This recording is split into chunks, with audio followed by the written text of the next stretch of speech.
I'll be joined on the podcast now by GAA Referee Shane Scanlon to discuss refereeing in the carpet division and refereeing in general as well. So, first of all, Shane, how you been over the last few days? A long season for yourself. Yeah, not too bad. It's kind of been on the wind down. I suppose I'm kind of at I've the kind of the novelty of the fact that I suppose I'm involved with intercounty and involved in club. So it is a long year.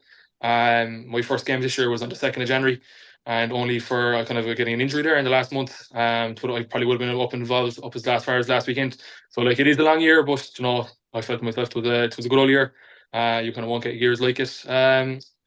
Too regularly. So look, I was happy enough, but it's a nice little break now coming to Christmas, and you can put the feet up. As a matter of interest, when did you start becoming interested in refereeing and how do you go down that route? I suppose like anyone, you kind of just fall into refereeing. Like I don't think anyone when they're younger kind of grows up to be aspired to be a referee, and enough of it's kind of out the back while everyone's pucking around blowing a whistle out the back garden. I actually was doing a bit of work. My father is an accountant in Dumanway, and had been working over the couple of summers. And a colleague of his, Joe Kelly, was involved with Ravel Oak West at the time, and I could see that he kind of was under pressure with referees. There was lads dropping out in matches, and my own father was like, "Look, would you not go in and do that for yourself?" And kind of my keeping involved in the GA, because at the time I was playing away a bit of minor football and hurling with Newcestown, but I kind of just knew myself that unless I really kind of went at it, kind of making a senior panel in the club is very hard. So I kind of just fell into it, and I kind of found it was fine. Like I never had really huge aspirations of taking it any further. It was kind of grand to keep the fella fit.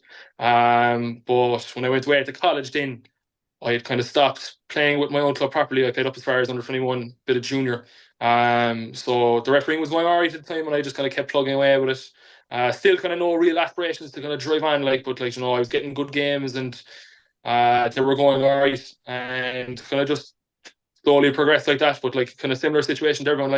I know lads have kind of got involved with refereeing just by chance. No referee turned up, and they kind of would just be asked, and fellas fall into it like that. So I'm happy enough with it, and we can only see what the future brings. And how long is the process of becoming a referee? I know for the top level inter-county referees, like it's a long, long time. But for yourself, Shane, how long does it take? Uh, at that time when we did it, I was doing. There was a young whistlers kind of course that we would have actually done when I was in school in Hamilton High School in Bannon, and it would have kind of been involved with just refereeing go games. Again, nothing too serious. It wasn't like there was no Rebel games, and we would have gone out doing a few blitzes on a Saturday morning. But if you wanted to go in and pursue it further, you could get involved through the county board, and they would have set up courses. So I remember the first night we got involved. I think the man in charge at the time was Ger Harrington.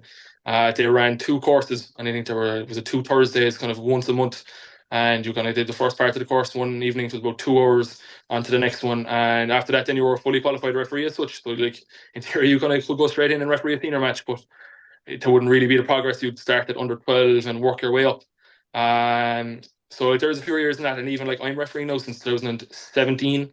I did my first 2 years only just solely refereeing under 12 and under 14, and kind of you don't want to go in too early with a fella. They kind of give you games as you go along, and look, every game is not going to go perfect. Anyone knows that. But we'll get kind of games, and if they think you're ready, they'll move you on. But depending on the character you are, you could easily get kind of fast tracked. And I know some lads have done courses now in the last 2 or 3 years, and they're already up refereeing Premier Intermediate and senior matches, which is great. You know that there is a fast tracking system in there, because I know they are there. I wouldn't say there's a crisis, but obviously the more referees we have, the better. Especially with the magnitude of games that are in Cork. And I suppose what was your first game of refereeing? Like you said, your first time was in 2017 at juvenile level. So how was that? How was that? I suppose it was daunting in one aspect, and I know you're only dealing with children that are age of 11 to 12, but sure, anyone that knows and that has kids themselves knows that every time they go and play a match, it's the biggest thing that is in their agenda for that day. So I remember, I think, and I can't actually remember off the top of my head, but I definitely remember I did a few games in Bandon at the start, football and hurling, and do you know I suppose when you're playing at the same time and you think you have an idea of the rules, and it's kind of the only thing that you kind of learn as you go along, and you'll definitely pick up different tips and tricks, and it's only when something goes wrong is when you actually learn from it. But I definitely have one game that it kind of stands out in. I think it could have been the first 1 or 2 games. Like it was an under 12 match between Bandit and Castlehaven, and like we were taught when we were to inside in the courses that like taking down the score is obviously so important. It is vital, and I was kind of doing it like you do in primary school, that you would kind of put down lines and then you cross it out every time you got a 5. But like I remember at the end of the game, it was a high scoring match. I had lost total track of the score altogether, and then you have 30 kids running up to you at the end of the match, and I think there was only a point or two in it. In whether it was right or wrong, on looking back at it, I actually don't even know. But my score, I suppose, stood. But like I just remember there being absolute war at the end of the match, and kind of went out and I was like, Jesus, is this for me at all? But rang a couple of people after the match, and they were like, look, you're just going to have to learn now the next day that just do the small bit different, and you kind of park it and move on. But they were enjoyable, like, and like I suppose we were dealing with kids too, and I'm a teacher myself. Even though I was in school at the time, like they would like you would have to be empathetic too. Like children are only learning the rules. It's kind of like they're not going to know them all. For some referees, when they start off, they don't know all the rules, even though they have done their courses. You can't just expect someone to have 80 pages of rule book learned off. So there will be mistakes made, but I just think it's enjoyable as you learn. And look, either stuff I did when I was 18 or 19 when I was repping that I still stick by. That, like as I said, you'd only learn as you go along when you make a mistake, and just stick with you. And what qualities does a referee need to have, in your opinion? Um, I suppose like, for anyone that kind of would start into it, I think they'd have to be somebody calm anyway. Like sometimes even games that you get involved, no matter if it's under 12 up to as far as senior, like they can be high stakes, whether it be a championship match or a league match. Everything there's something on the line for every match. So someone that can remain calm, and as I alluded to there, but being empathetic. Like some people when they go into matches, they just make their decision and that's it. And look, that's fair enough too. But like if you come from a player's point of view, like you must be able to see where they're coming from too. Like even though you're looking at it from a totally different angle, a player is only doing what they think is right at the time. So kind of just being able to look at it from their point of view too, and just talk and reason with them. So being able to be open to communication. Someone that's very approachable too, that would be a good quality. Like I know myself, even if you were to give a decision, and I'm not saying I'm no expert or anything, or even watching other lads, like, but if you can justify your decision to them, a player in front of you, 9 times out of 10 they'll accept it.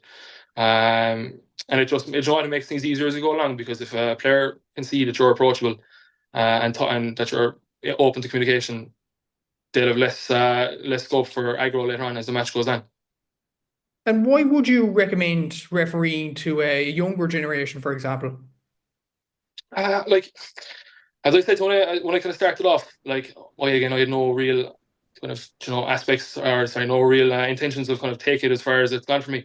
But geez, it was definitely a very good way of keeping fit. Like any of my friends that can remember me when I was in secondary school, I kind of wasn't on the skinnier side, so I kind of said, look, this is probably one way of keeping active. Like any referee that's doing any game will cover anywhere from 5 to 7 kilometers in a match.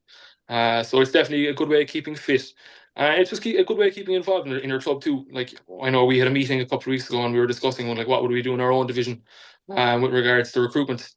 And we even felt that like for players that are kind of coming up to retirement stages in their own club, like it would be a great way to continue on. Because especially for players that are playing games, if they can continue on into reffing, it would just make the standard of it increase, and like players will make good referees, because they'll have the knowledge of the games themselves, and players be more open to standing. Oh, I played against him a couple of years ago. He knows what it's been like, and that's what most people end up in refereeing anyway. Like they would see someone refing and they say, "Look, geez, I might be able to do a better job than them." And it's only when you actually try your hand in it that you either might like it, and it's not for everyone. Like I know we at the moment have 260 active referees in Cork. Whether they're all active or not is the question. Like people have different commitments on, but if we could try and get up to 300 in the next year or two, that would be great. Because I was even just doing a few statistics before I came on, and that like every weekend as the championship comes on in the summer, like there's 36 championship games at county board level. You add in another 40 games that are happening at the divisional aspect of it. That's 76 games, and like you need 3 officials in terms of linesmen and refs at the matches, plus your 4 umpires. Like that's 228 refs.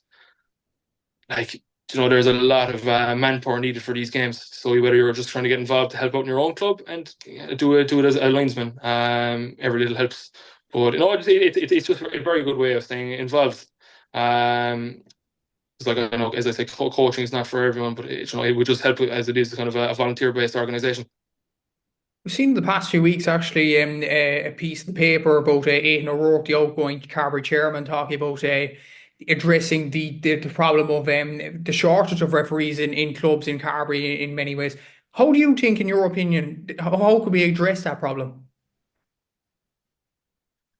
Like, I suppose there's no proven formula to it. Like, I know every year there are kind of these headlines in the paper about, that we need more referees, and like I kind of nearly be on the opposite in Carby. I do find even though there is certain areas that there is a shortage, like we would actually have a healthy number in Carby. Obviously, more is better, but like even on the younger aspect side of the division, like we have a good few younger referees involved and are refereeing at junior level now in Cork and up into the county board level compared to some of the other divisions in Cork. But I just think that there probably is like the only that's probably catching our division is that there's such a range of age. There's probably a block in between the 35 to 50 mark that probably does need to be addressed.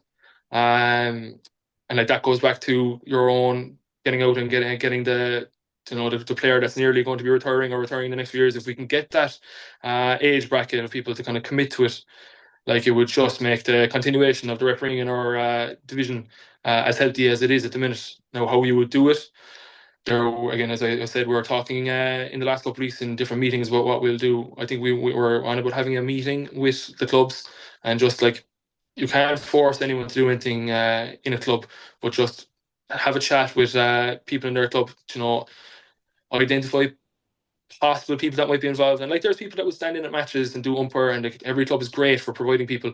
Some clubs are obviously better than others, but like they're the kind of people that like if they're taking an interest in even doing umpiring, they might even take an interest in doing a bit of refereeing too, and it would just alleviate the burden a small bit that would be there, especially around the time of championship.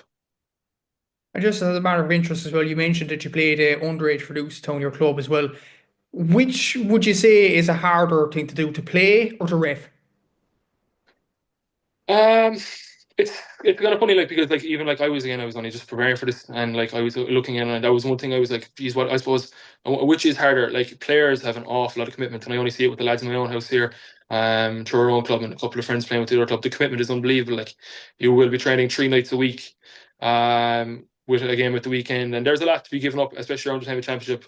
But I suppose that commitment is still there at refereeing. Like I have been involved in 144 games, if not 145 games this year alone. And as I said, starting on the 2nd of January up as far as when I got injured a couple of weeks ago. So the commitment is still there. What I would see with the difference, I suppose, is that like number one, team-based sports are kind of like you're involved with a group, and like you're not. I don't think any player is ever playing for his own personal gain.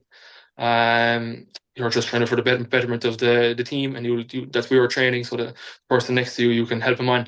Refereeing is a small bit different that way. It's a bit more individualized. Like everyone has their own different individual goals.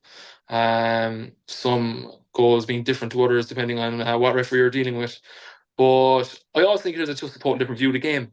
Like if you're playing a match, you can get a sense of like when things are going bad or when things are going right for you.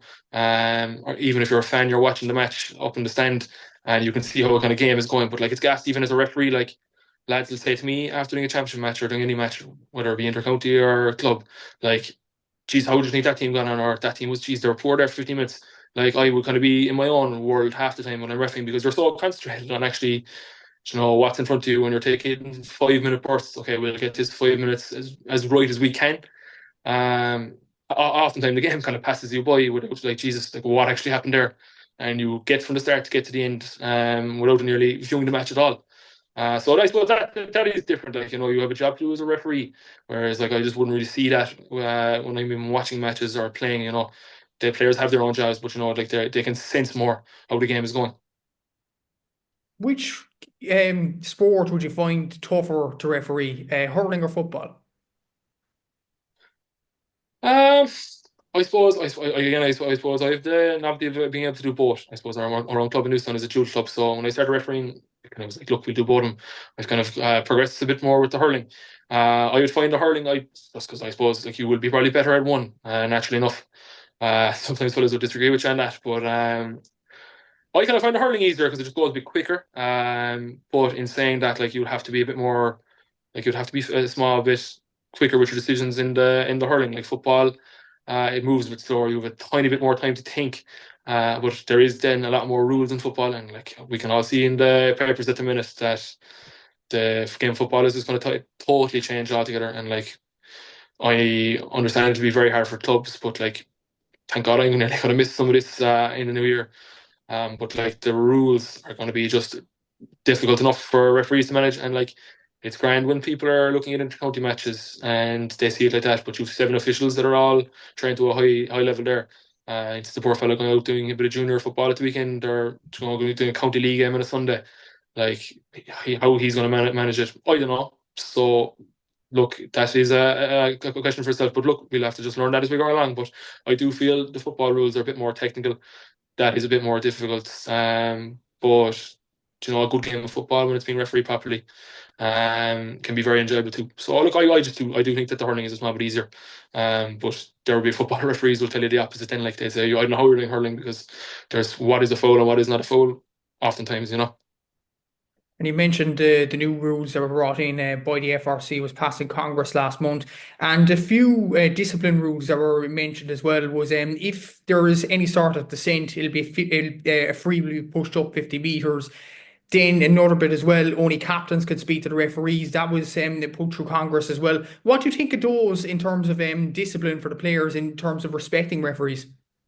Well, look, I think it's a positive move, definitely, because although I only see with a lot of clubs, like the discipline for a lot of clubs has got better over the last couple of years. Again, it could be better. Oftentimes I've gone to matches, not even refereeing or just watching, and like the discipline would be poor enough. Um, Oftentimes through no fault of the referee, but like, if a referee brings it forward 13 yards, he's going to just try to lay out a stall that, like, obviously the communication lines there are probably breaking down. The 50-meter penalty, I do think is a very good initiative, but it's just going to be how it's managed. Like, are you going to have a situation where it's going to move forward for any bit of lip? I don't know. I suppose that would be what teams would have to discuss with the referee beforehand. Like, and like as you said there, the role of the captain is going to be very important.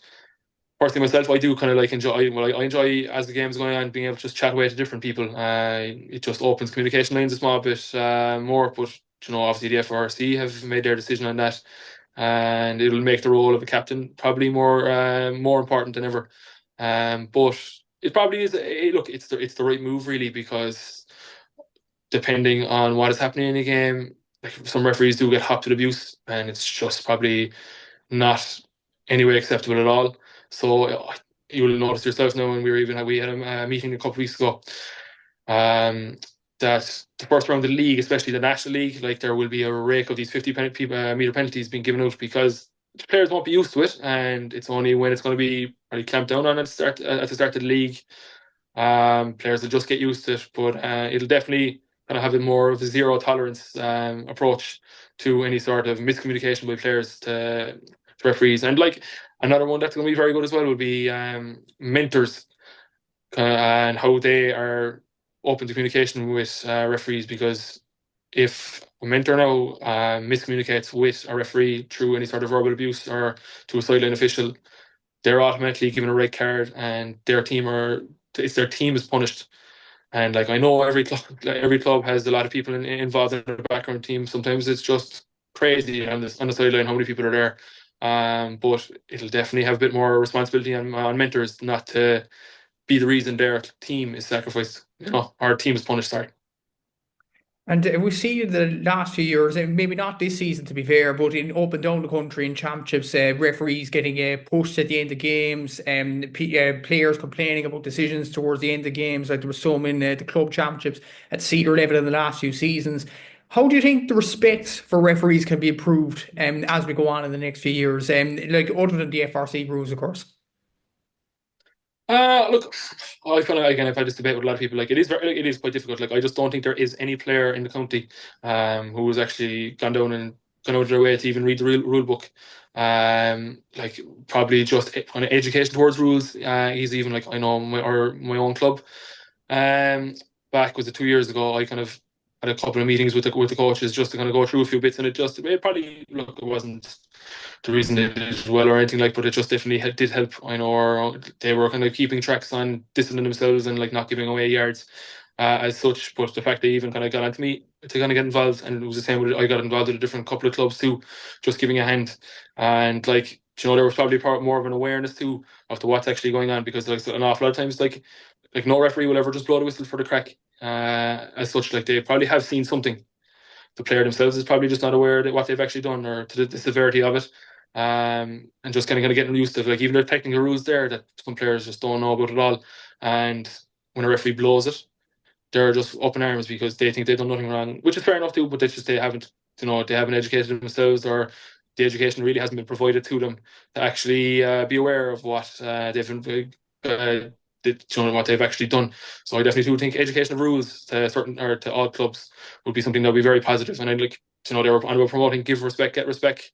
Back, was it 2 years ago now, and even the fact it was kind of on social media and in the match programs at the weekend and National League matches, people saw it, people were a bit more aware.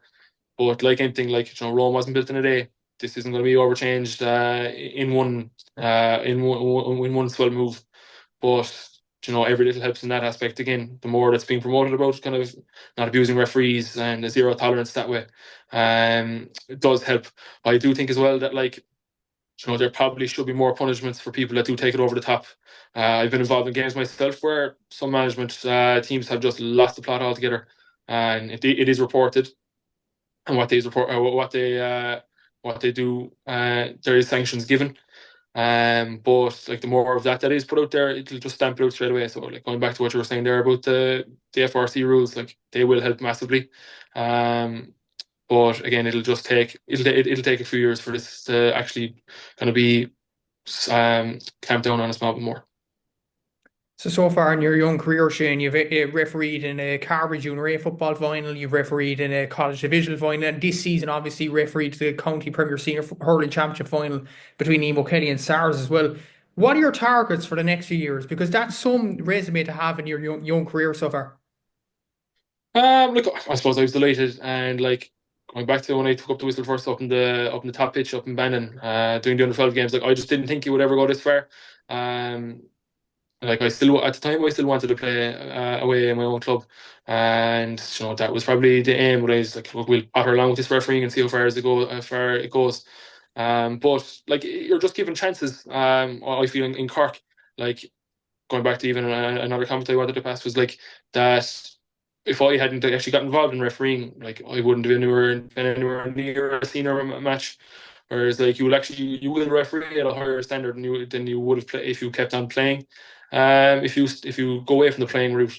But my targets for the future, like, at the moment, my main concern is to kind of just I'll go and get my operation at the end of the month, and just try and recover that as best I can, so that maybe in 12 months' time, when I'm kind of hopefully back refereeing, I can kind of pick up where I left off. Like, I was lucky enough to have been advanced onto the National League panel for this year. But like, obviously that's been part for the year now. But look, if I could give it a couple of years at that, and just maybe in 5 years' time again, kind of check in and see where we are. As I said, as you kind of alluded to, I'm quite young for this. And look, in 5 years' time, I could be somewhere else in the world, could be different jobs, could be after moving up the country. You can't really make a target when you don't really know what will happen in the future to yourself. But if I could just do a couple of years on the National League panel and keep pottering along in Cork, and just kind of maintaining my own fitness too, I'd be happy enough with it. Like, you're probably only ever one match away or two matches away from the whole thing falling under. But just, we'll see how we are there in a couple of years, and look, hopefully, if we were to check in 5 years time, we're still happy with doing it away. Definitely so, and hopefully that'll be the case in the next few years. Yeah, Shane, appreciate your time coming on the podcast today. Best of luck in your recovery for early next season as well. And thanks for coming on to the podcast, and all the best in your rest of your refereeing career. No, thank you very much. Thank you very much, Matthew.